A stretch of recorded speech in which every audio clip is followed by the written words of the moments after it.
Nunca pensé que las palabras más crueles de mi vida me las diría la mujer que mi hijo eligió para casarse, pero ahí estaba yo, con 70 años cumplidos, escuchando por teléfono cómo Patricia, la novia de mi único hijo Miguel, me decía con esa voz fingidamente dulce que tanto conocía: «Señora Carmen, lamento informarle que no podrá asistir a la boda. Simplemente no está invitada». Yo estaba en ese momento terminando de planchar mi vestido color verde olivo, el que había comprado con tanto cariño en el centro de Guadalajara, gastando casi la mitad de mi pensión, porque quería verme elegante en el día más importante de mi hijo. Mis manos temblaron cuando sostuve el teléfono, tratando de procesar lo que acababa de escuchar. Durante los últimos 3 años había intentado ganarme el cariño de esa muchacha, siempre paciente, siempre esperanzada de que algún día me viera como una segunda madre. «Pero Patricia, hija», le dije con la voz quebrada, «yo soy la mamá de Miguel. ¿Cómo no voy a estar en su boda?». Su respuesta me cayó como un balde de agua fría. «Señora Carmen, entiéndame bien. La iglesia quedó más pequeña de lo que pensábamos y tuvimos que hacer recortes. Usted simplemente no cabe en nuestros planes». No pude evitar que se me salieran las lágrimas. «Pero hija, yo he estado ahorrando para este día desde que Miguel me contó que se iban a casar. He preparado todo con tanto amor». «Ay, señora, no se ponga dramática», me interrumpió con impaciencia. «Miguel la va a visitar después de la fiesta para contarle todo. Tal vez pueden cenar juntos el domingo, ¿sí?». Cuando colgué el teléfono, me quedé parada en medio de mi pequeña sala, mirando ese vestido verde que había elegido con tanto cuidado. Recordé las horas que había pasado en las tiendas del centro, comparando precios, tocando las telas, imaginándome abrazando a mi hijo en el altar. Ahora ese vestido se veía tan triste colgado ahí, como si supiera que ya no tenía propósito. Me senté en mi sillón favorito, ese que mi difunto esposo Jesús me había regalado hace 20 años, y por primera vez en mucho tiempo me permití llorar sin contenerme. Pero mientras lloraba, algo extraño comenzó a crecer dentro de mi pecho, una frialdad que no había sentido nunca, una calma que me asustó, pero que al mismo tiempo me dio una fuerza nueva. Pensé en todos los sacrificios que había hecho por Miguel desde que quedé viuda a los 50 años. Recordé las noches en vela trabajando en mi máquina de coser para pagarle la universidad, los fines de semana que dejé de salir con mis amigas para estar con él cuando estaba enfermo, todas las veces que me quedé sin comprarme algo para mí para que a él no le faltara nada. Y ahí estaba yo, a los 70 años, siendo excluida del día más importante de la vida del hombre por el que había sacrificado todo. Pero entonces recordé algo que me llenó de una determinación que no sabía que tenía. Hace 6 meses, cuando Miguel me había pedido que lo ayudara económicamente con la boda porque las cosas estaban un poco apretadas, yo había accedido sin pensarlo 2 veces. Había ido al banco y había sacado mis ahorros de toda la vida, 200,000 pesos que tenía guardados para mi vejez, para cualquier emergencia que pudiera tener. «Es para tu felicidad, hijo», le había dicho cuando le di el sobre con el dinero. «Tu papá hubiera estado tan orgulloso de verte casándote». Miguel había llorado de agradecimiento ese día. Me había abrazado tan fuerte y me había dicho: «Mamá, eres la mujer más generosa del mundo. No sé qué haría sin ti». Y ahora resulta que ese mismo hijo no me quería en su boda, porque su novia había decidido que yo era un estorbo. Me levanté del sillón con una energía renovada y fui directo al cajón donde guardaba todos los papeles importantes. Saqué el contrato que había firmado con Eventos Lupita, la empresa que estaba organizando toda la boda. Lo leí cuidadosamente, recordando cada detalle de lo que habíamos contratado. Las flores, 15,000 pesos. El mariachi, 8,000 pesos. La comida para 200 invitados, 40,000 pesos. La decoración de la iglesia San Francisco, 12,000 pesos. El pastel de 3 pisos, 6,000 pesos. El fotógrafo, 10,000 pesos. Y todos los pequeños detalles que sumaban otros 50,000 pesos. Todo pagado por adelantado con el dinero de mis ahorros. Todo a mi nombre porque Miguel había insistido en que así sería más fácil para los trámites. Tomé el teléfono y marqué el número de doña Lupita Hernández, la dueña de la empresa. Cuando contestó con su voz alegre de siempre, le dije: «Lupita, Habla Carmen González, la mamá de Miguel. Necesito hablar contigo urgentemente sobre la boda de hoy. Ay, señora Carmen, ¿cómo está? Todo va perfecto para esta tarde. Los muchachos ya están montando la decoración en la iglesia y... Lupita, la interrumpí con una calma que me sorprendió a mí misma. Necesito que canceles todo. Ya no habrá boda. Se hizo un silencio del otro lado de la línea. ¿Cómo dice, señora Carmen? No entiendo lo que oyes, Lupita. Quiero que canceles las flores, el mariachi, la comida, todo, ahora mismo.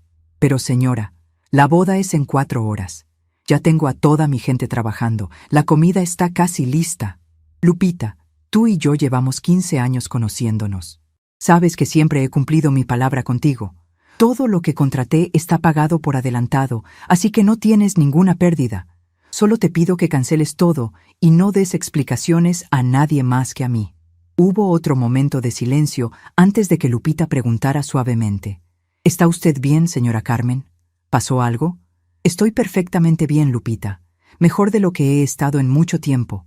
Solo haz lo que te pido, por favor. Está bien, señora Carmen. Si esa es su decisión, yo la respeto. ¿Quiere que le devuelva el dinero? No, Lupita. Considéralo tu pago completo por todos los problemas que esto pueda causarte. Tú no tienes la culpa de nada. Después de colgar con Lupita, marqué el segundo número que tenía en mi lista.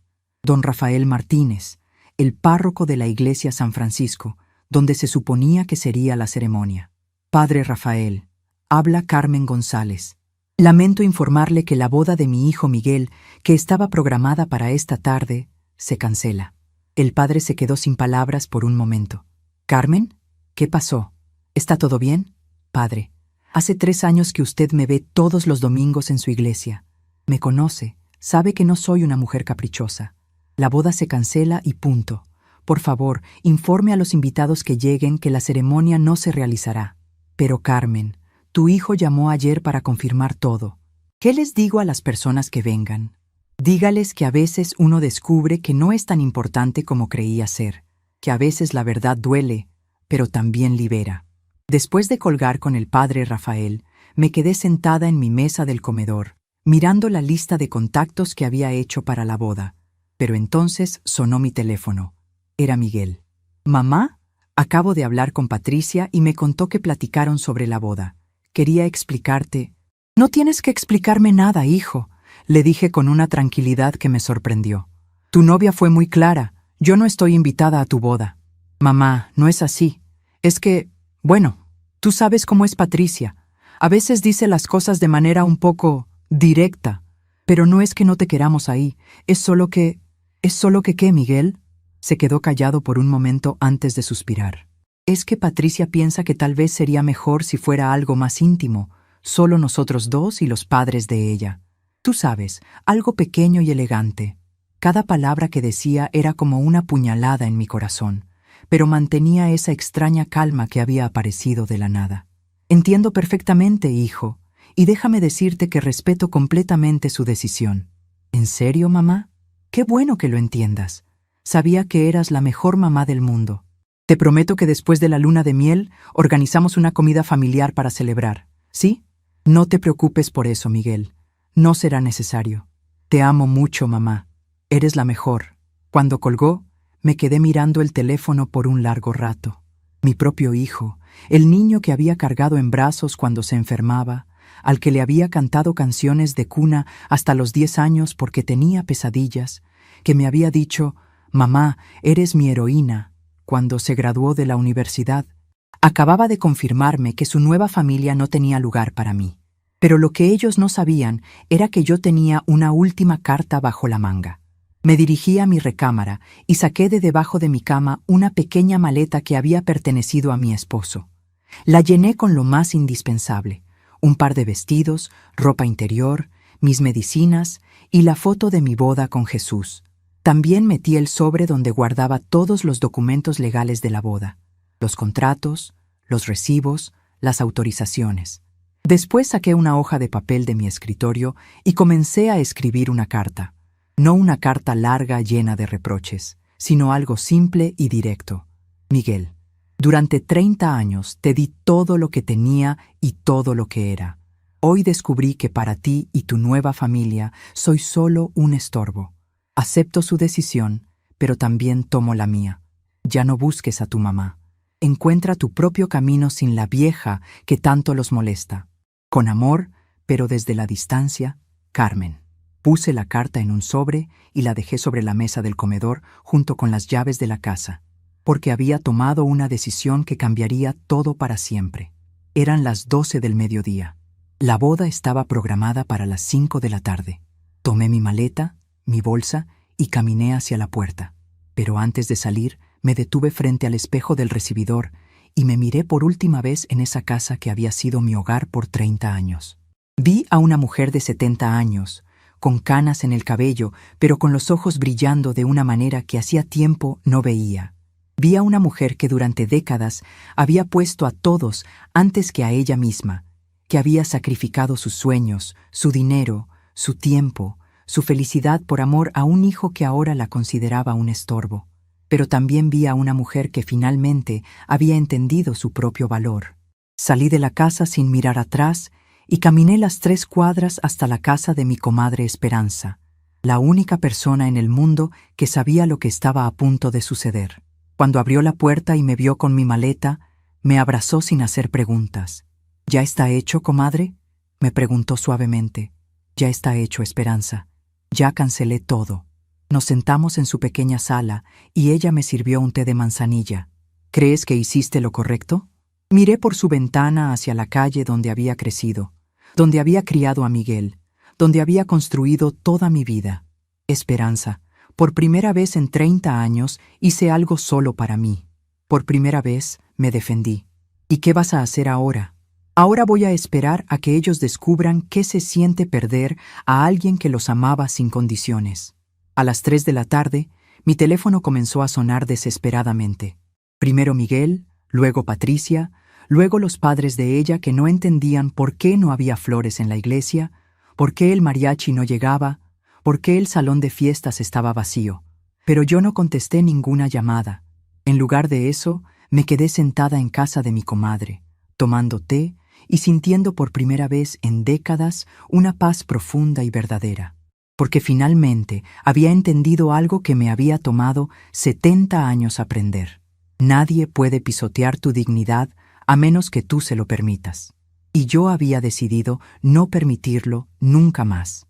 A las 5 de la tarde, cuando se suponía que debía comenzar la ceremonia, el teléfono de Esperanza sonó. Era doña Lupita. «Comadre, me está llamando gente preguntando qué pasó. ¿Qué les digo?» Esperanza me miró y yo tomé el teléfono. «Lupita, diles que a veces la gente descubre que el amor no se mendiga, que el respeto no se suplica, y que una madre no es un objeto que se puede usar cuando conviene y desechar cuando estorba». Esa noche, cuando finalmente llegaron a buscarme a casa de Esperanza, encontraron algo que no esperaban. A una mujer que había decidido que su historia no terminaría siendo la víctima, sino siendo la heroína de su propia vida. Y lo que ellos aún no sabían era que esto era solo el comienzo. Esa noche no pude dormir ni un solo minuto. Me quedé sentada en el pequeño sofá de la casa de mi comadre Esperanza, mirando por la ventana hacia la calle donde se veían las luces de mi antiguo barrio. Cada vez que cerraba los ojos, las imágenes de los últimos 3 años aparecían en mi mente como una película que no podía detener. Recordaba cada momento, cada palabra, cada gesto que debería haberme advertido que esto pasaría. La primera vez que Miguel me presentó a Patricia fue en mi propia casa, un domingo después de misa. Él llegó nervioso, sonriendo de esa manera que tenía cuando estaba muy emocionado por algo. «Mamá, quiero presentarte a alguien muy especial», me había dicho. Y yo sentí mi corazón llenarse de alegría, porque después de tantos años, solo él y yo, finalmente había encontrado el amor. Patricia entró a mi casa con zapatos de tacón alto que resonaban en mi piso de mosaico, vestida con un traje sastre color beige que se veía más caro que todos mis vestidos juntos. Era una mujer hermosa, eso no podía negarlo, con el cabello perfectamente arreglado y las uñas pintadas de un color rosa pálido que combinaba con su bolsa de piel. Pero lo que más recuerdo de ese primer encuentro fue la manera en que sus ojos recorrieron mi sala, mi comedor, mi cocina, como si estuviera evaluando todo lo que veía. «¡Qué casa tan pintoresca!», había dicho con una sonrisa que no llegaba a sus ojos. «Se nota que ha vivido aquí muchos años, señora Carmen». Yo había preparado mole poblano, el platillo favorito de Miguel desde que era niño, y había puesto mi mejor mantel, el que había bordado mi madre antes de morir. Patricia se sentó delicadamente en la silla, como si tuviera miedo de ensuciarse, y cuando le serví el mole, sonrió educadamente, pero apenas probó 2 cucharadas. «Está muy sabroso, señora Carmen, pero yo tengo una dieta muy estricta. Mi nutrióloga me tiene prohibidas las comidas muy condimentadas», había dicho, dejando el plato prácticamente lleno. Recuerdo que Miguel se apresuró a explicar. «Patricia es licenciada en Derecho, mamá. Trabaja en un bufete muy importante en el centro de Guadalajara. Sus papás tienen una hacienda en Tequila». Durante esa primera comida, Patricia habló mucho sobre su familia, sobre los valores refinados que le habían inculcado, sobre lo importante que era mantener ciertos estándares en la vida. Yo escuchaba en silencio, tratando de entender por qué cada una de sus palabras me hacía sentir tan pequeña en mi propia casa. «Mi papá siempre dice que la educación y la clase se notan en todo lo que uno hace», había comentado mientras miraba mi vajilla de peltre, la misma que había comprado cuando Miguel era pequeño y no teníamos dinero para algo más fino. «Por ejemplo, en mi casa nunca comemos en platos que no sean de porcelana. Es una tradición familiar». Esa noche, después de que se fueron, me quedé lavando los trastes y pensando en esas palabras.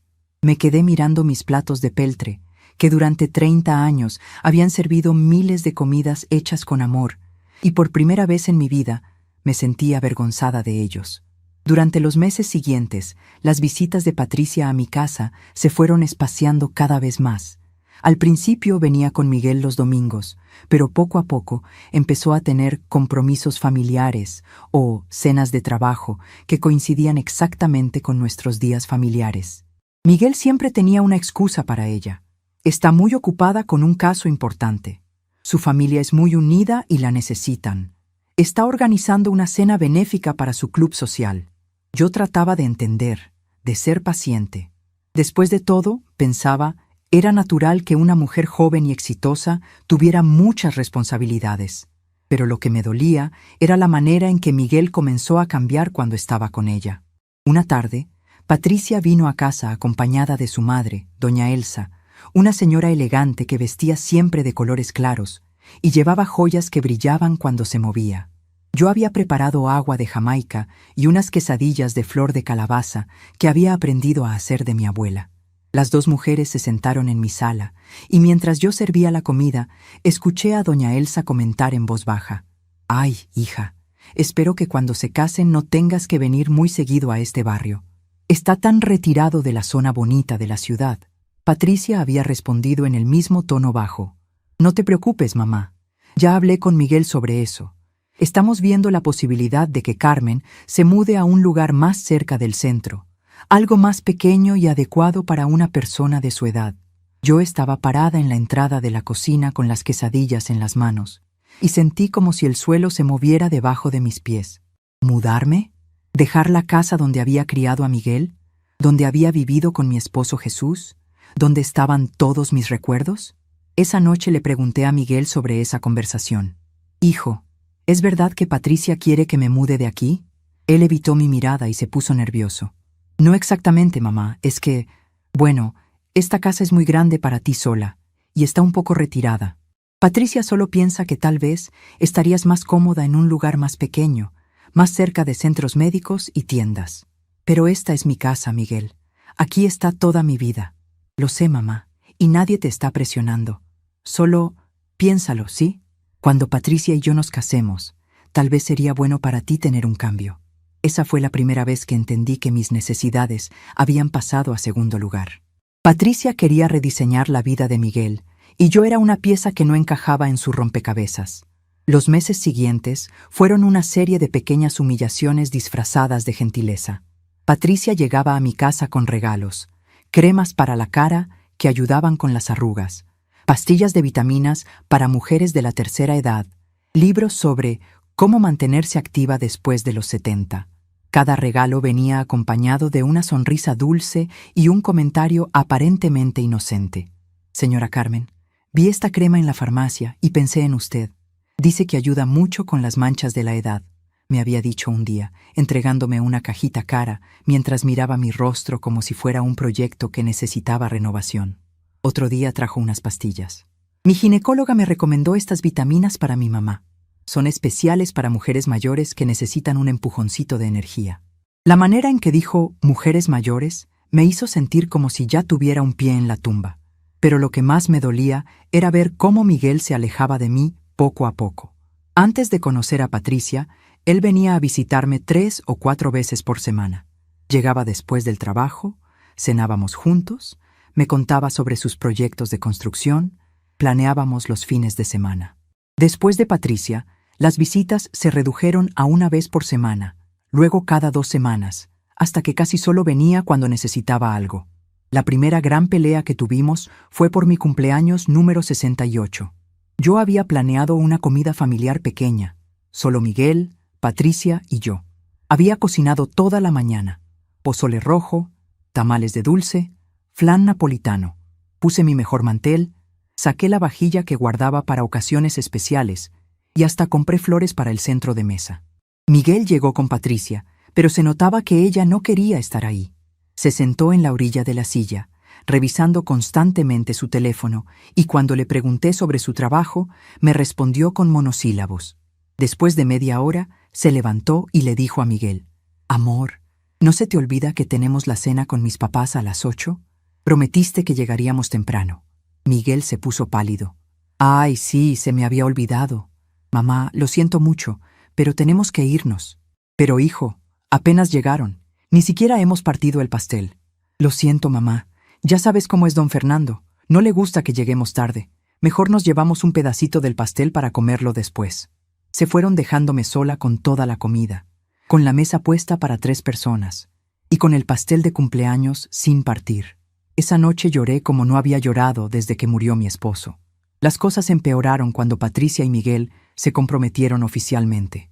La petición de mano fue en casa de los papás de ella, una ceremonia elegante a la que yo fui invitada, pero donde me sentí completamente fuera de lugar. La casa de la familia de Patricia era una mansión en el exclusivo barrio de Providencia, con jardines perfectamente cuidados y empleadas domésticas que servían canapés en charolas de plata. Yo llegué con mi vestido más bonito, pero al ver a las demás señoras vestidas con ropa de diseñador y joyas brillantes, me sentí como una intrusa. Patricia me presentó como la mamá de Miguel, mientras que a su propia madre la presentaba como mi querida mamá, Elsa Oliveira de Mendoza, quien viene de una familia de hacendados de Tequila.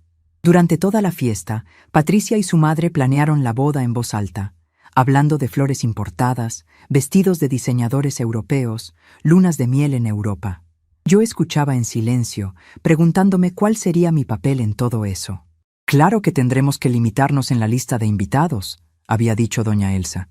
«Una boda elegante requiere selectividad. No podemos invitar a cualquier persona». Patricia había asentido. «Tienes razón, mamá. Miguel y yo queremos algo íntimo y sofisticado. Solo la gente que realmente importa». Esa noche, cuando estábamos solos, le pregunté a Miguel sobre los planes de la boda. «Hijo, ¿puedo ayudar en algo? Tengo algunos ahorros guardados, por si necesitan». Sus ojos se iluminaron. «¿En serio, mamá? Porque la verdad sí está saliendo más caro de lo que pensábamos. Patricia quiere que todo sea perfecto». Fue así como terminé pagando la mayor parte de una boda en la que aparentemente no era bienvenida.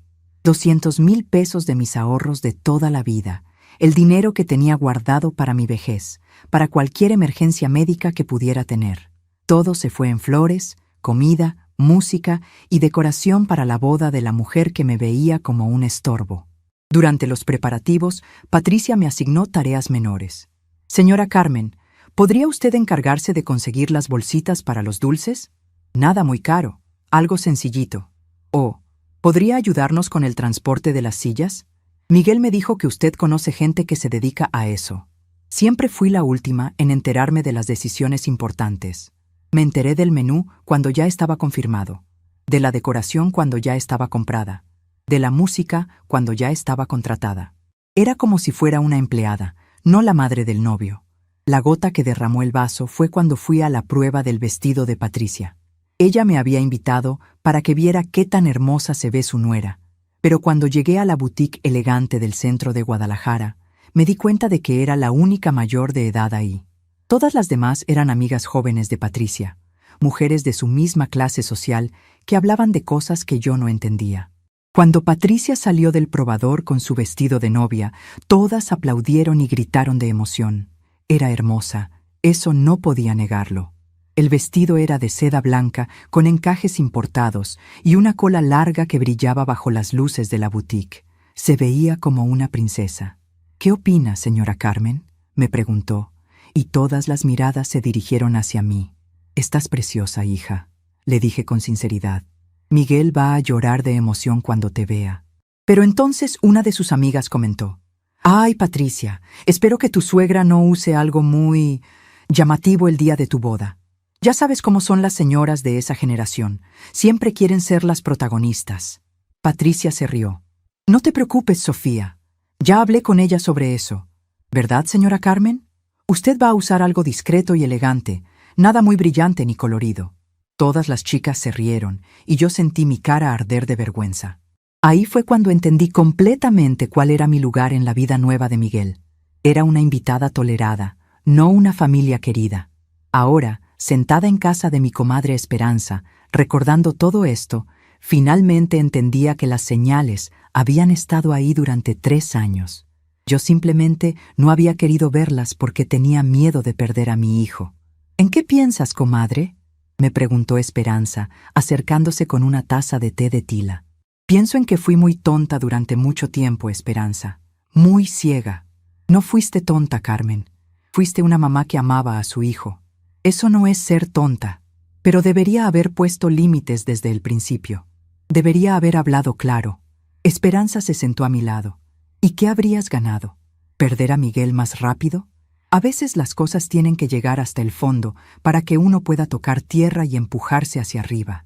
Afuera comenzó a llover, y el sonido de las gotas en el tejado de lámina me recordó todas las noches que había pasado sola en mi casa, esperando que Miguel me llamara, esperando que Patricia me aceptara, esperando ser importante para alguien otra vez.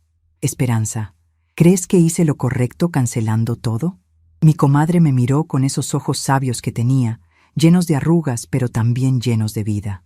«Carmen, ¿cuántos años tienes?». «70». «¿Y cuántos años vas a esperar para empezar a vivir para ti misma?». No supe qué responder, pero algo dentro de mi pecho se relajó por primera vez en mucho tiempo. El teléfono de Esperanza sonó a las 11 de la noche. Era don Rafael, el párroco. «Esperanza, ¿está ahí, Carmen? Su hijo Miguel vino a la iglesia con su novia y los papás de ella. Están muy alterados, queriendo saber qué pasó. El muchacho está llorando». Esperanza me miró preguntándome si quería hablar. Negué con la cabeza. «Padre, dígales que Carmen está bien, pero que no va a hablar con nadie esta noche. Que mañana, cuando se calmen, podrán platicar». Después de colgar, nos quedamos en silencio escuchando la lluvia. Yo sabía que afuera, en algún lugar de la ciudad, Miguel y Patricia estaban tratando de entender qué había pasado con su boda perfecta. Sabía que probablemente estaban enojados, confundidos, tal vez hasta odiándome. Pero por primera vez en 3 años no me importaba lo que pensaran de mí. Por primera vez en 70 años de vida, había hecho algo completamente para mí misma, y se sentía como el primer día de una vida nueva. Desperté antes del amanecer en el sofá de casa de mi comadre Esperanza, con una claridad mental que no había sentido en años. Afuera todavía llovía suavemente y el sonido de las gotas me tranquilizaba de una manera extraña. Por primera vez en mucho tiempo no me levanté pensando en qué necesitaría Miguel o en cómo podría ganarme la aprobación de Patricia. Me levanté pensando en mí misma. Esperanza ya estaba despierta, preparando café de olla en su pequeña cocina. El aroma a canela llenaba la casa y me recordó los domingos de mi infancia, cuando mi abuela nos preparaba el desayuno después de misa. «Buenos días, comadre», me dijo sin voltear. «¿Cómo dormiste?». «Mejor de lo que he dormido en meses», le respondí honestamente.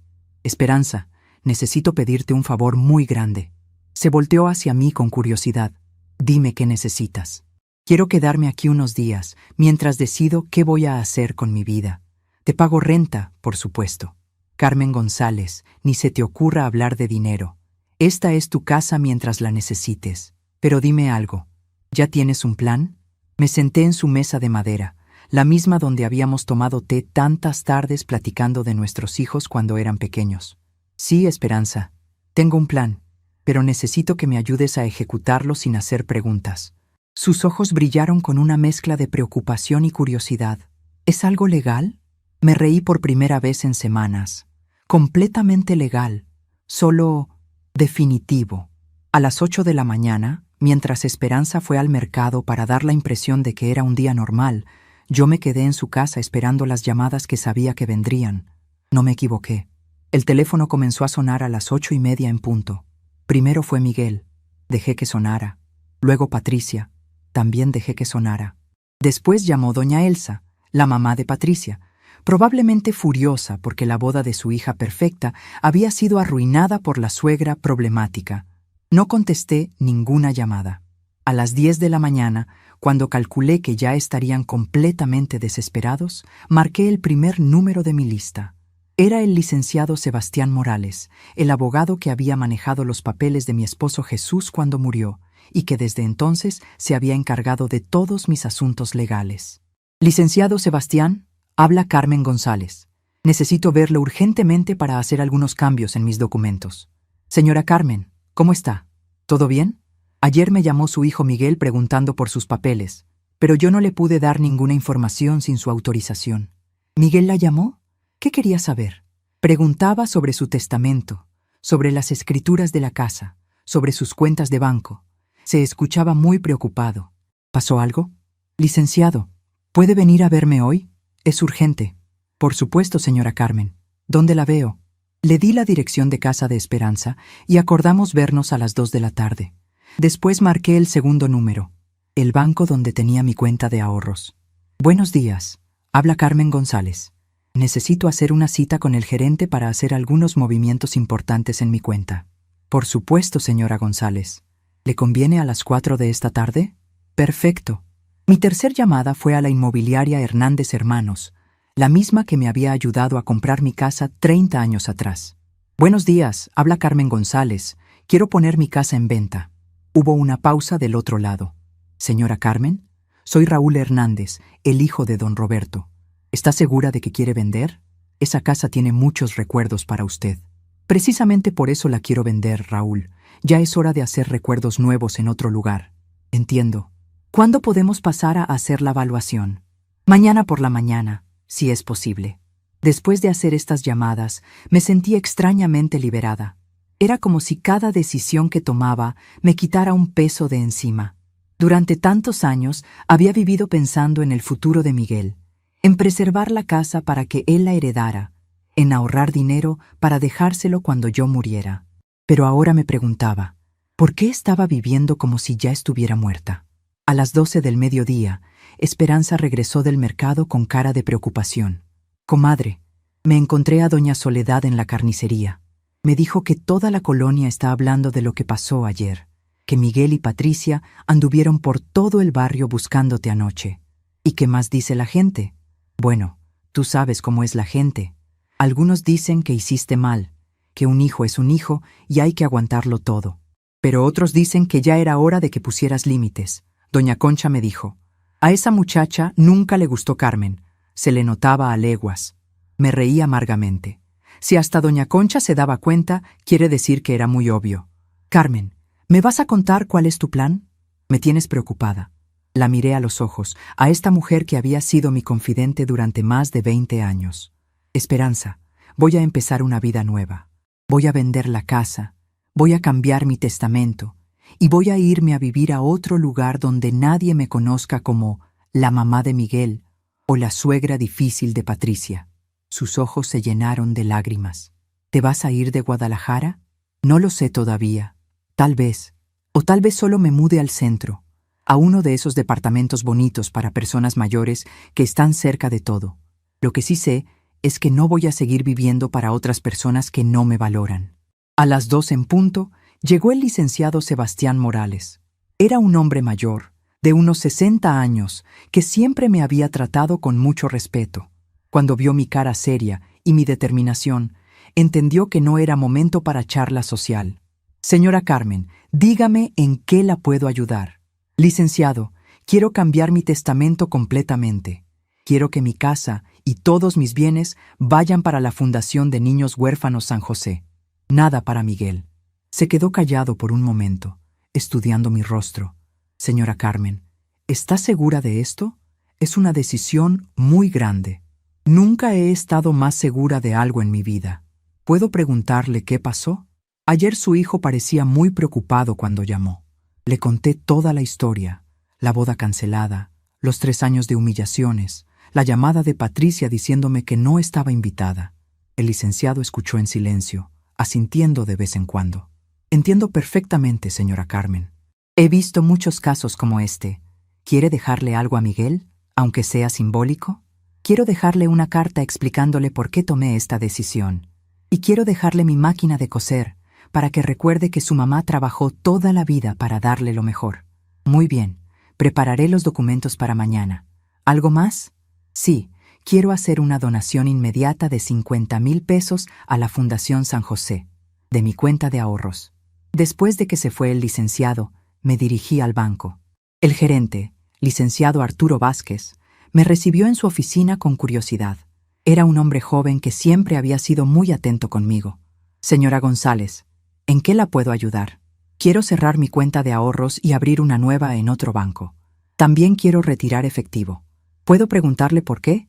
Usted ha sido cliente de este banco por más de 20 años. Precisamente por eso. Es hora de cambios. Procedimos con los trámites. Retiré 150,000 pesos en efectivo y transferí el resto a una cuenta nueva en Banco Azteca, donde nadie conocía mi historia. Cuando salí del banco con el dinero en mi bolsa, me sentí como una mujer nueva. Esa tarde, mientras Esperanza preparaba la cena, yo me senté a escribir una lista de todo lo que quería hacer con mi nueva vida. No era una lista larga, pero cada punto representaba algo que nunca me había atrevido a soñar. Aprender a manejar, nunca había tenido licencia. Tomar clases de pintura, viajar a Oaxaca a conocer los talleres de artesanías, vivir en un lugar donde nadie supiera mi historia. Hacerme un corte de cabello moderno, comprarme ropa que me gustara a mí, no lo que era apropiado para mi edad. Mientras escribía, el teléfono de Esperanza sonó constantemente. Miguel, Patricia, doña Elsa, incluso algunos vecinos curiosos. Esperanza les decía a todos lo mismo. Carmen está bien, pero no quiere hablar con nadie por ahora. A las 8 de la noche, cuando ya había oscurecido completamente, escuchamos voces afuera de la casa. Esperanza se asomó por la ventana y regresó con cara de preocupación. «Comadre, ahí están Miguel y Patricia. Traen flores y se ven muy alterados. Diles que no estoy. Carmen, el muchacho está llorando. Se ve muy arrepentido. Esperanza, si abres esa puerta, me voy caminando a casa de mi prima Rosa y no me vuelves a ver». Esperanza entendió que hablaba en serio. Salió a la puerta sin abrirla completamente y habló con Miguel a través del mosquitero. «Miguel, tu mamá no quiere verte ahora. Está muy lastimada. Señora Esperanza, por favor. Todo fue un malentendido. Patricia solo estaba nerviosa por la boda. No quisimos lastimar a mi mamá». Desde donde estaba sentada, pude escuchar la voz de Patricia. «Señora Esperanza, necesitamos hablar con ella. Perdimos mucho dinero ayer. Mi familia está furiosa. Y necesitamos resolver esto». Esas palabras fueron como una bofetada. Ni siquiera ahora, después de todo lo que había pasado, Patricia era capaz de pedir disculpas sinceras. Solo se preocupaba por el dinero perdido y la opinión de su familia. Me levanté y fui hasta la puerta. Esperanza me miró con ojos suplicantes, pero yo ya había tomado mi decisión. «Miguel», dije a través del mosquitero, sin abrir la puerta. «Mamá, gracias a Dios. Mamá, perdóname, por favor. No sabía que Patricia te había dicho esas cosas. Cuando me enteré, me puse furioso con ella». «¿Te pusiste furioso? ¿Después de 3 años no te habías dado cuenta de cómo me trataba?» Se hizo un silencio incómodo. Patricia trató de interrumpir. «Señora Carmen, yo nunca quise...» «Patricia, La interrumpí con una calma que me sorprendió. No tienes que fingir más. Ayer me hiciste el favor más grande de mi vida al ser honesta conmigo. Mamá, por favor, abre la puerta. Podemos arreglar todo esto. No hay nada que arreglar, Miguel. Ayer aprendí algo muy importante, que prefiero estar sola que estar donde no soy querida. Pero mamá, tú sabes que yo te quiero. Miguel, si me quisieras, en 3 años te habrías dado cuenta de cómo me sentía. Si me quisieras, no habrías permitido que tu novia me hablara como me habló ayer.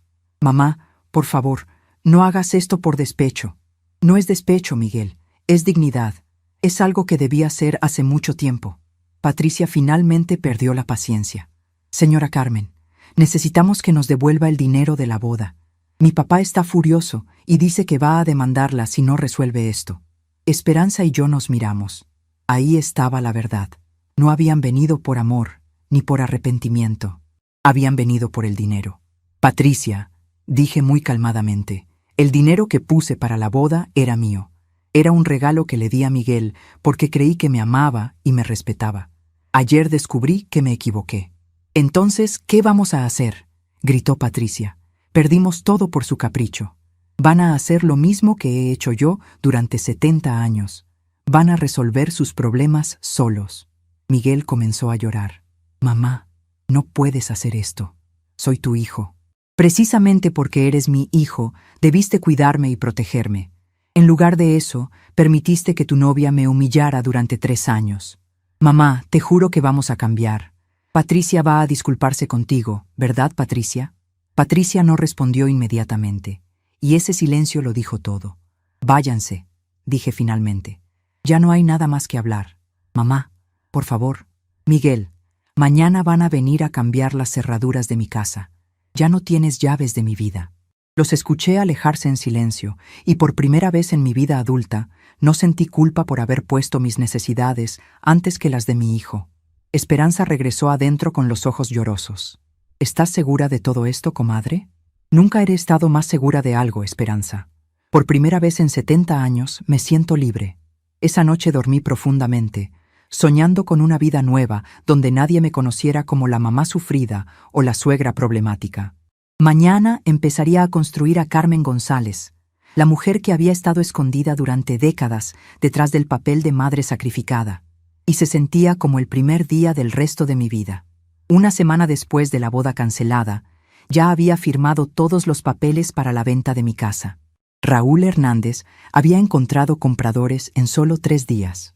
Una pareja joven con 2 niños pequeños que se emocionaron al ver el patio grande y la cocina espaciosa donde yo había preparado miles de comidas para Miguel. Cuando firmé las escrituras en la notaría, sentí como si estuviera cerrando un libro muy largo y pesado de mi vida. Señora Carmen, me dijo Raúl mientras guardábamos los documentos, espero que no se arrepienta de esta decisión. Esa casa valía mucho más que recuerdos. Precisamente por eso la vendí, Raúl, porque valía mucho más que recuerdos amargos. Con el dinero de la venta, más mis ahorros restantes, tenía suficiente para vivir cómodamente el resto de mi vida sin depender de nadie. Era una sensación extraña, pero liberadora. Por primera vez en 70 años, mi futuro dependía solo de mis propias decisiones. Esperanza me había ayudado a encontrar un departamento pequeño pero bonito en una unidad habitacional para personas de la tercera edad en el centro de Guadalajara. Tenía una recámara, una sala pequeña, cocina integral y, lo más importante, una terraza donde podía poner plantas y ver el amanecer todos los días. No era grande, pero era mío, completamente mío. Durante esa semana, Miguel había llamado todos los días al teléfono de Esperanza. Ella me preguntaba cada vez si quería hablar con él, y cada vez yo le decía que no. No por rencor, sino porque necesitaba tiempo para acostumbrarme a la nueva Carmen que estaba naciendo dentro de mí. El sábado por la mañana, mientras empacaba mis pocas pertenencias en casa de Esperanza, llegó una visita inesperada. Era doña Soledad, mi vecina de 30 años, acompañada de doña Rosa y doña Concha. Las 3 venían con cara seria, como si vinieran a un velorio. «Carmen», dijo doña Soledad después de que Esperanza les sirviera café, «venimos a hablar contigo como amigas de toda la vida. Digan lo que tengan que decir. Mira, nosotras entendemos que estés molesta con Miguel y con esa muchacha, continuó doña Rosa, pero no puedes tirar tu vida a la basura por un coraje. ¿Tirar mi vida a la basura? Ay, Carmen, intervino doña Concha, vendiste tu casa, cambiaste tu testamento, te vas a vivir sola. ¿Qué va a hacer de ti cuando te enfermes? ¿Cuando necesites ayuda? Las miré a las tres con una sonrisa que las desconcertó. Amigas, durante 30 años ustedes me vieron sacrificarme por Miguel. Me vieron llorar cuando no me visitaba. Me vieron sufrir cuando esa muchacha me despreciaba. Y ahora que finalmente hago algo por mí misma, ¿vienen a decirme que estoy mal? Es que un hijo es un hijo, Carmen, insistió doña Soledad. Los hijos cometen errores, pero siguen siendo nuestros hijos. Tienes razón, Soledad. Miguel sigue siendo mi hijo, pero yo también sigo siendo una mujer, una persona que merece respeto y amor. Y si él no me puede dar eso, entonces yo me lo voy a dar a mí misma. Las tres se quedaron calladas. Finalmente, doña Rosa suspiró y dijo: Bueno, Carmen, esperamos que sepas lo que estás haciendo. Por primera vez en mi vida, sí sé lo que estoy haciendo. Después de que se fueron, Esperanza se sentó conmigo en el patio trasero de su casa. ¿No te da miedo, comadre, empezar de nuevo a los 70 años? Me da terror, Esperanza. Pero ¿sabes qué me daba más miedo? Morir sin haber vivido nunca para mí misma. El lunes por la mañana me mudé a mi nuevo departamento. Esperanza me acompañó, y entre las dos acomodamos mis pocas cosas. Mi ropa, algunos libros, la foto de mi boda con Jesús, mi máquina de coser y las plantas que había salvado de mi casa anterior. El departamento se veía casi vacío, pero a mí me parecía lleno de posibilidades. ¿Qué vas a hacer ahora?, me preguntó Esperanza mientras tomábamos café en mi nueva cocina. Saqué la lista que había escrito días atrás. Voy a cumplir todos estos sueños que nunca me permití tener. Esa misma tarde fui a la escuela de manejo veloz, donde una instructora joven llamada Leticia me recibió con una sonrisa enorme. Qué bueno que se animó, señora Carmen. Nunca es tarde para aprender. Tengo 70 años, le dije. ¿No le parece ridículo? ¿Le parece ridículo vivir su vida como usted quiere? Porque a mí me parece valiente. Las clases de manejo se convirtieron en mi actividad favorita. Leticia era paciente y divertida, y me hacía sentir como si tener 70 años fuera una ventaja, no una desventaja. Usted maneja con más cuidado que los jóvenes, me decía. Ellos tienen prisa, pero usted sabe disfrutar el camino. Después de 2 semanas de clases, el miércoles por la tarde estaba practicando estacionarme en paralelo cuando vi un auto familiar estacionado frente a la escuela. Era Miguel, esperándome. Cuando salí del auto de práctica, se acercó con cara de sorpresa. «¿Mamá? ¿Qué haces aquí?» «Aprendiendo a manejar. ¿Cómo me encontraste?» «He estado preguntando por ti por todo Guadalajara. Doña Esperanza me dijo que te habías mudado, pero no me quiso dar tu dirección». Lo miré con curiosidad. Se veía cansado, más delgado, y había algo diferente en sus ojos. «¿Qué quieres, Miguel?» «Quiero hablar contigo. Tengo muchas cosas que decirte». «Habla». Se quedó parado ahí, en la banqueta, mientras la gente pasaba a nuestro alrededor. Mamá, Patricia y yo terminamos. No sentí ni sorpresa ni satisfacción, solo una especie de tristeza por todo el tiempo perdido.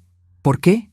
Porque después de lo que pasó el día de la boda, empecé a ver cosas que antes no quería ver, como la manera en que te trataba, cómo me alejó de ti poco a poco, cómo me hizo sentir avergonzado de mi propia familia.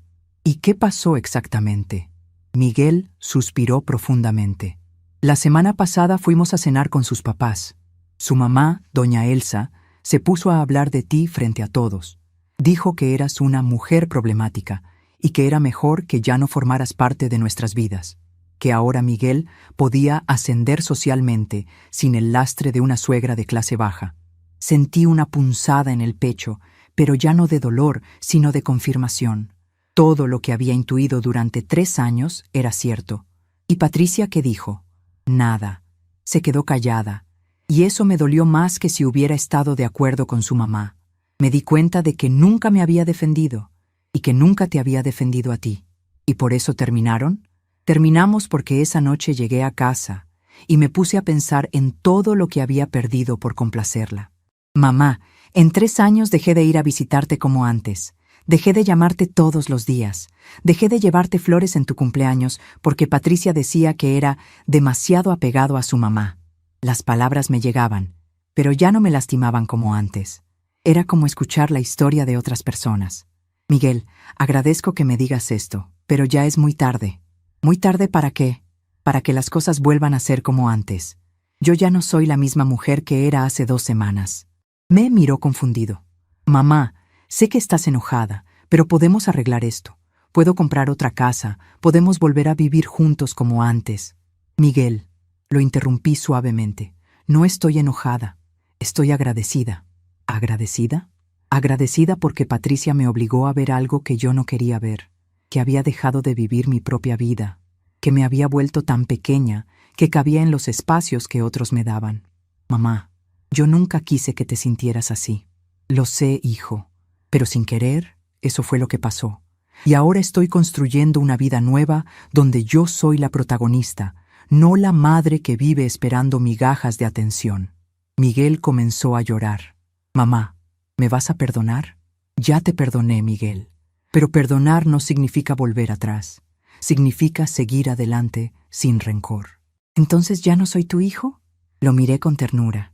Este hombre de 42 años que había crecido tanto físicamente, pero que seguía siendo el niño asustado que necesitaba mi aprobación para todo. Siempre vas a ser mi hijo, pero ya no vas a ser mi vida entera. ¿Qué significa eso? Significa que te voy a querer siempre, pero que ya no voy a esperar que tú llenes todos mis vacíos, que voy a construir mi propia felicidad. Se quedó callado por un largo rato. Finalmente preguntó, ¿puedo visitarte a veces? Cuando quieras, Miguel, pero en mis términos, sin disculpas por ser quien soy, sin vergüenza de mi origen, sin permitir que nadie más me falte al respeto. ¿Y si conoces a alguien más? ¿Y si me vuelvo a casar? Espero que conozcas a alguien que te ame completamente, incluyendo a tu familia. Y espero que esta vez sepas elegir a una mujer que sume a tu vida, no que reste. Ese día, después de hablar con Miguel, me fui caminando a mi departamento. Era un trayecto de 15 minutos que me dio tiempo para reflexionar. No sentía rencor hacia él, pero tampoco sentía la urgencia desesperada de antes por recuperar su amor. Había encontrado algo mucho más valioso, mi propio amor. Durante las semanas siguientes, Miguel comenzó a visitarme regularmente. Al principio venía lleno de culpa, tratando de compensar los años perdidos con regalos y atenciones excesivas. Pero poco a poco, conforme se daba cuenta de que yo ya no era la mujer necesitada de antes, nuestras visitas se volvieron más naturales. Un domingo por la tarde estaba regando las plantas de mi terraza cuando llegó sin avisar. Traía una bolsa de pan dulce y 2 cafés. «Mamá, ¿puedo acompañarte?» «Claro, hijo». Nos sentamos en las 2 sillas que había puesto en la terraza, viendo el atardecer sobre la ciudad. «Mamá, ¿eres feliz?» La pregunta me sorprendió por su simpleza. «Sí, Miguel. Por primera vez en muchos años, soy feliz». «¿No te sientes sola?» Estar sola y sentirse sola son cosas muy diferentes. Antes vivía acompañada, pero me sentía sola. Ahora vivo sola, pero me acompaño a mí misma. No entiendo. Antes toda mi identidad dependía de ustedes. Si tú estabas bien, yo estaba bien. Si me necesitabas, yo tenía propósito. Ahora mi bienestar depende de mí misma. Miguel se quedó pensativo. ¿Qué vas a hacer con tu vida? Le conté sobre mis clases de manejo, sobre las clases de pintura a las que pensaba inscribirme, sobre el viaje a Oaxaca que estaba planeando. Voy a hacer todo lo que siempre quise hacer, pero nunca me atreví. ¿Y si necesitas algo? ¿Si te enfermas? Miguel, tengo 70 años, no 90. Tengo dinero, tengo salud, tengo tiempo, y tengo algo que antes no tenía, ganas de vivir. Esa tarde, cuando Miguel se fue, me quedé en la terraza hasta que oscureció completamente. Pensé en la mujer que había sido hasta hace un mes, temerosa, dependiente, viviendo siempre en función de otros, y pensé en la mujer que estaba llegando a ser, independiente, valiente, dueña de su propia historia. Al día siguiente tenía cita para cortarme el cabello. Había decidido hacerme un corte moderno, más corto, que me hiciera ver como la mujer nueva que era por dentro. Cuando la estilista terminó y me enseñó el espejo, no reconocí a la mujer que me miraba desde el reflejo. Era Carmen González, 70 años, recién divorciada, de una vida que no le pertenecía, y se veía hermosa. Esa noche llamé a Esperanza para contarle sobre mi nuevo corte de cabello, sobre mis planes para el viaje a Oaxaca, sobre la sensación extraña pero maravillosa de despertar cada día sin tener que consultar con nadie qué hacer con mi tiempo. ¿Sabes qué es lo mejor de todo esto, comadre?, le dije antes de colgar. ¿Qué? Que ya no tengo miedo de morirme sin haber vivido, porque por primera vez en 70 años estoy viva de verdad. Y cuando apagué las luces de mi pequeño departamento, con mis plantas nuevas en la terraza y mis planes nuevos en la cabeza, me dormí con la sonrisa tranquila de quien finalmente había aprendido que el amor más importante no es el que pedimos, sino el que nos damos a nosotros mismos. La historia de Carmen González estaba lejos de terminar. De hecho, apenas estaba comenzando. 6 meses después de la boda que nunca fue, me desperté como todos los días a las 6 de la mañana en mi pequeño departamento. Pero esta vez era diferente. Era mi cumpleaños número 71, y por primera vez en décadas no me levanté pensando en quién me llamaría o quién vendría a visitarme. Me levanté pensando en qué regalo me daría a mí misma. Preparé mi café de olla con canela, como me había enseñado mi abuela, y me senté en la terraza a ver el amanecer sobre Guadalajara. Mis plantas habían crecido hermosas. Los geranios rojos que había plantado en macetas de barro, las hierbas de olor que usaba para cocinar, y la pequeña bugambilia que había rescatado de mi casa anterior y que ahora florecía con más fuerza que nunca. Mientras tomaba mi café, revisé mentalmente todo lo que había logrado en estos meses. Había aprendido a manejar y ya tenía mi licencia. La semana pasada había comprado un auto usado pero en buen estado, un Tsuru rojo que me hacía sentir independiente. Había terminado mi curso de pintura en acuarela y ya tenía 3 cuadros colgados en las paredes de mi sala. Uno del Zócalo de Guadalajara, otro de un atardecer en Chapala y mi favorito, un retrato de mi abuela que había pintado de memoria. El mes pasado había regresado de mi viaje a Oaxaca, donde había pasado 2 semanas conociendo talleres de artesanías, comiendo comida deliciosa y hospedándome en un hotelito del centro histórico. Fue la primera vez en mi vida que viajé sola y descubrí que me gustaba mi propia compañía. No tenía que consultar con nadie a qué hora desayunar, qué museo visitar o cuánto tiempo quedarme viendo el atardecer desde la terraza de mi hotel. En Oaxaca había conocido a otras mujeres de mi edad que también habían decidido vivir para ellas mismas después de años de entrega total a sus familias. Doña Mercedes, una señora de 75 años de Ciudad de México, me había dicho algo que se me quedó grabado. Mija, toda la vida creímos que ser buena madre significaba desaparecernos como mujeres. Ahora sabemos que no podemos dar lo que no tenemos, y si no nos tenemos a nosotras mismas, no tenemos nada que dar. Esa mañana de mi cumpleaños, mientras regaba mis plantas, recordé las palabras de doña Mercedes. Durante meses había estado practicando algo que nunca antes había hecho: decir no sin sentir culpa. No a Miguel cuando quería venir a visitarme justo cuando yo tenía otros planes. No a Esperanza cuando quería que la acompañara a eventos sociales que no me interesaban.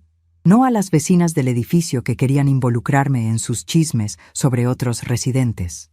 No se había convertido en una palabra poderosa en mi vocabulario, tan poderosa como el sí que ahora me decía a mí misma todos los días. A las 9 de la mañana sonó el teléfono. Era Miguel, como había sospechado. «Feliz cumpleaños, mamá. ¿Cómo amaneció la cumpleañera más bonita de Guadalajara?» «Buenos días, hijo. Amanecí muy bien, gracias. Mamá, ¿puedo pasar a verte esta tarde? Quiero llevarte a cenar para celebrar». «Miguel, agradezco mucho la invitación, pero ya tengo planes». Hubo una pausa del otro lado. En los meses anteriores, Miguel había tenido que aprender a aceptar que yo tenía una vida propia, con planes propios, que no siempre incluían a él. Al principio le había costado trabajo, pero poco a poco había empezado a respetarlo. «¿Qué vas a hacer?» «Voy a ir a misa de 11. Después voy a comer sola en mi restaurante favorito, y en la tarde voy al cine. Hay una película francesa que quiero ver. ¿No prefieres que te acompañe?» «No, Miguel. Prefiero estar sola. Pero gracias por preguntar». «¿Segura, mamá?» «Completamente segura».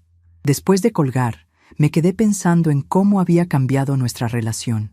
Miguel ahora me visitaba una vez por semana, siempre pidiendo permiso antes de venir, siempre respetando mis horarios y mis actividades. Nuestras conversaciones eran diferentes también. Ya no hablábamos solo de sus problemas o sus necesidades. Ahora él me preguntaba sobre mis clases, mis viajes, mis nuevos amigos del grupo de pintura. 3 meses atrás me había contado que había empezado terapia psicológica. Mamá, el psicólogo me ayudó a entender que durante años confundí amor con control y que sin querer te estaba controlando al hacerte sentir que eras responsable de mi felicidad. Esa conversación había sido difícil pero necesaria. Finalmente, habíamos podido hablar de cosas que habían estado enterradas durante años, de cómo él había usado mi amor incondicional para justificar sus decisiones egoístas, de cómo yo había usado su dependencia emocional para sentirme necesaria e importante. Miguel le había dicho ese día, el amor verdadero no se mendiga ni se suplica, se da y se recibe libremente. Durante años yo mendiqué tu amor y tú mendigaste mi aprobación. Ninguno de los dos era libre. Ahora éramos libres, cada uno en su propio espacio, y extrañamente eso había hecho que nos quisiéramos mejor. Esa tarde, después de mi comida solitaria en el restaurante El Patio, donde ya me conocían y siempre me daban la mesa junto a la ventana, fui al cine como había planeado. La película francesa era hermosa, sobre una mujer mayor que decide abrir una librería en un pueblo pequeño después de enviudar. Mientras veía la película, sonreí pensando en las similitudes. Ambas habíamos decidido que no era demasiado tarde para empezar de nuevo. Cuando salí del cine, encontré un mensaje en mi teléfono. Era de Patricia. Señora Carmen, sé que no tengo derecho a molestarla, pero quería pedirle disculpas. Miguel me contó todo lo que pasó después de nuestra separación, y me di cuenta de lo mal que la traté. Espero algún día poder hablar con usted personalmente para pedirle perdón. Leí el mensaje 2 veces. No sentí rabia ni satisfacción, solo una especie de indiferencia tranquila. Patricia había sido el instrumento que el destino había usado para liberarme, pero ya no tenía poder sobre mis emociones. Le respondí brevemente, Patricia, te agradezco el mensaje. Te deseo lo mejor en tu vida. No era rencorosa ni cruel. Simplemente ya no me importaba lo suficiente como para gastar energía emocional en ella. Esa noche, de regreso en mi departamento, me senté en mi sillón favorito con una taza de té de manzanilla y el libro que estaba leyendo. Era una novela de Isabel Allende sobre mujeres fuertes que reconstruían sus vidas después de grandes pérdidas. Me había unido a un club de lectura en la biblioteca pública, donde cada mes discutíamos libros escritos por mujeres sobre temas que antes me parecían ajenos: independencia, redescubrimiento personal, segundas oportunidades. Las señoras del club de lectura se habían convertido en mis nuevas amigas. Doña Cristina, de 68 años, que había regresado a la universidad a estudiar historia después de enviudar.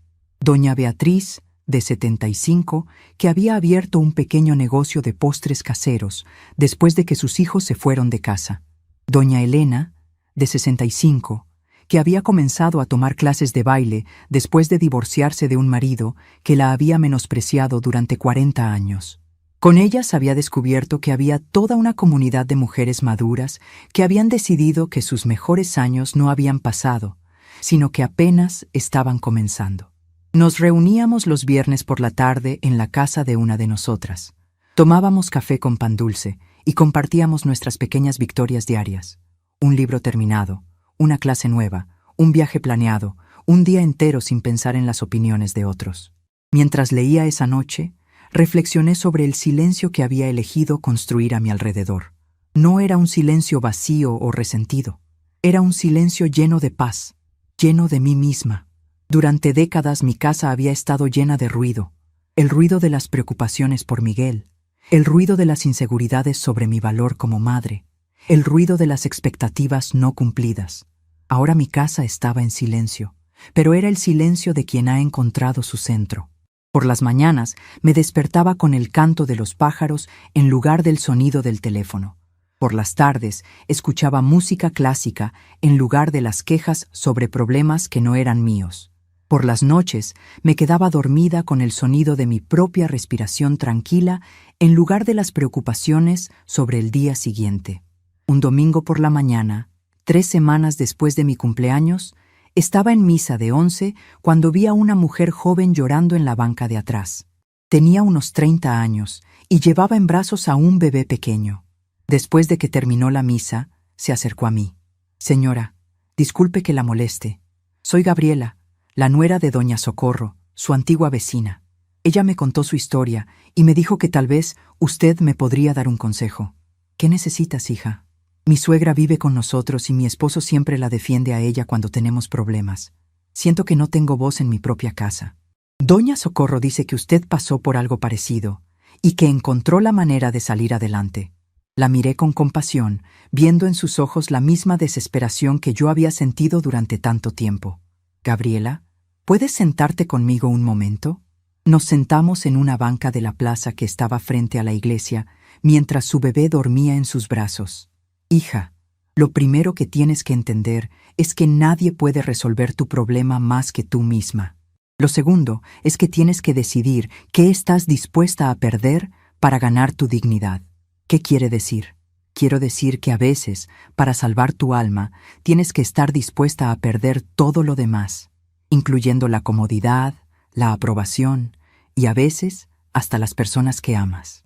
Le conté mi historia, no con amargura, sino con serenidad. Le expliqué cómo había llegado al punto de elegir entre mi dignidad y la comodidad de ser necesitada. Le hablé del miedo que había sentido al tomar decisiones tan drásticas, pero también de la paz que había encontrado al otro lado de ese miedo. Señora Carmen, ¿no se arrepiente de nada? Me arrepiento de haber esperado tanto tiempo para valorarme a mí misma. Me arrepiento de haber desperdiciado años tratando de ganarme un amor que debía ser gratuito, pero no me arrepiento de haber puesto límites, aunque haya sido tarde. ¿Y si mi esposo no cambia? ¿Si elijo mi dignidad y me quedo sola? Gabriela, estar sola no es lo peor que te puede pasar. Lo peor es estar acompañada por gente que te hace sentir sola. Esa tarde, después de platicar con Gabriela, regresé a mi departamento con el corazón lleno de gratitud. Había podido ayudar a otra mujer con mi experiencia, y eso le daba un sentido nuevo a todo lo que había vivido. Mi dolor no había sido en vano si podía servir para que otra mujer encontrara su camino más rápido. Me preparé un té y me senté en mi terraza a ver el atardecer. Las luces de la ciudad empezaban a encenderse y el cielo se teñía de colores naranjas y rosados. Pensé en la mujer que había sido hace apenas unos meses, temerosa, dependiente, viviendo en función de las migajas de amor que otros quisieran darle. Y pensé en la mujer que era ahora, tranquila, independiente, dueña de sus propias decisiones y de su propia felicidad. El teléfono sonó. Era Miguel. Mamá, ¿cómo estuvo tu día? Muy bueno, hijo. Ayudé a una muchacha que está pasando por una situación difícil. ¿Cómo la ayudaste? Le conté mi historia. Le expliqué que a veces el amor verdadero empieza por uno mismo. Se quedó callado por un momento. Mamá, ¿puedo decirte algo? Claro, estoy orgulloso de ti. Estoy orgulloso de la mujer valiente en la que te convertiste. Gracias, hijo. ¿Mamá? Sí, te amo. Pero ahora te amo de una manera diferente. Te amo respetándote. Yo también te amo, Miguel, y esa es la única manera de amar que vale la pena. Esa noche, antes de dormir, me paré frente al espejo de mi recámara.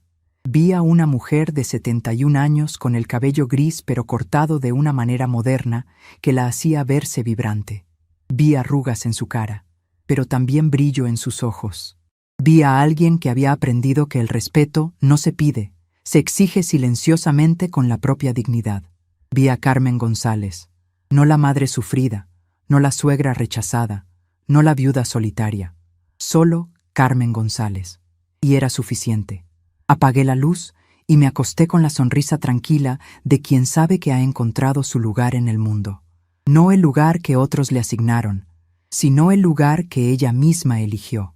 Afuera, la ciudad seguía su ritmo nocturno. Adentro, en mi pequeño departamento lleno de plantas y cuadros pintados por mí misma, reinaba el silencio más hermoso que había conocido en mi vida.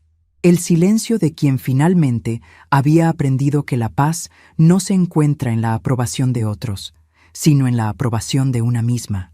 Y en ese silencio, lleno de amor propio y de posibilidades infinitas, me quedé dormida soñando con todo lo que todavía me esperaba por vivir. Porque a los 71 años, Carmen González apenas estaba empezando a conocer lo que realmente significaba estar viva. Estamos curiosos para saber hasta dónde esta historia llegó. ¿De dónde estás viendo? Comenta abajo.